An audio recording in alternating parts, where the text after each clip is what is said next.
Mimi jina langu naitwa Omar Mwenyi Swedi. Ni kiongozi katika kamati ya bonde la Ukele iliyopo Micheweni.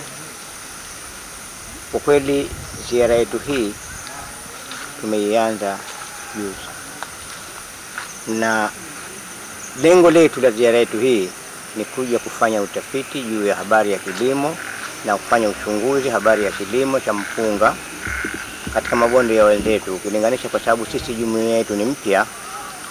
Hili swala tumemuomba Mheshimiwa Waziri wa Kilimo ambaye pia ni mwakilishi wa jimbo la Micheweni, ndugu Shamata Shami Hamisi, kutusaidia kupata taaluma kwa ajili ya kujiendeleza katika bonde letu, kwa sababu bonde letu ni jipya katika miradi hii. Ila tulimuomba na alhamdulillah ametukubalia na akatuandalia hii safari, na ndio tumeanza juzi, leo ya pili, jana ya pili, leo ni ya tatu. Kwa maana hiyo, kwa kweli tumefarajika sana wanabonde la Micheweni la Ukele kutokana na ziara hii.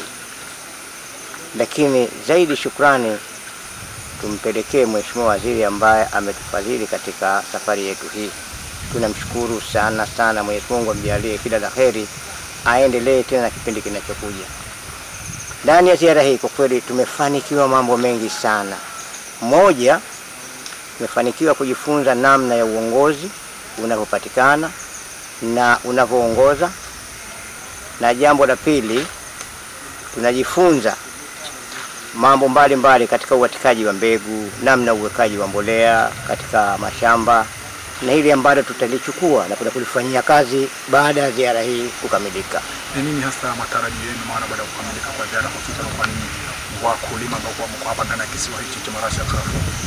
Kwa kweli matarajio yetu ni kubadilika kutoka ukulima wa zamani na kuendelea katika ukulima wa kisasa ambao ni wenye tija zaidi, kwa mujibu wa mafunzo ambayo tumeyapata. Kwa sababu tulikuwa tukilima kama robo eka ukapata kama polo 5 mpaka 6, lakini leo hii tumeambiwa kama unaweza kwa kutumia nyenzo za kilimo zilizo sahihi unawezekana ukapanda zaidi ya polo 18 20. Kwa hivyo tunatarajia kufanya hayo tu ya leo.